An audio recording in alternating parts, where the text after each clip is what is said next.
I'm at a loss of what first to admire in this passage. Whether the foreknowledge that Jesus had that the coin required to pay the tax was in the mouth of the fish and that the first fish is to be taken, or to admire Peter's faith, who was obedient in no easy matter, to go fishing, catch a fish, open its mouth, and find a shekel, just enough to pay the tax for two. Albert Einstein, as genius as he was, once said, "The hardest thing in the world to understand is the income tax." But in today's gospel, we have references to two types of tax: the temple tax and the tax levied by a king or a ruler. The tax collectors at the temple asked Peter if his master pays the temple tax. And Jesus' question later when he reaches Peter's house is about the tax about the earthly ruler.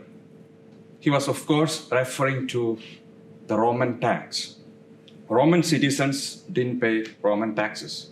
Only citizens of other nations subject to Rome had to pay Roman taxes. So too, members of a king's family, they didn't have to pay taxes levied by the king, implying that Jesus, the Son of God, King of the universe, didn't have to pay tax to his Father's house. The temple tax was a voluntary contribution of a half a shekel that the people made to pay for the temple expenses, such as buying animals for sacrifices and for providing other services. It was not required by civil payment like the one the Roman government required, but a voluntary contribution that the people made to the temple. In the book of Exodus, we read, "This is what a registered person shall give, half a shekel to the sanctuary. The rich shall give no more, and the poor shall not give any less than half a shekel, a forfeit for his life, so that no plague may come upon for being registered." Exodus chapter 30. The temple tax was also paid as an atonement for the soul during the time of Jesus.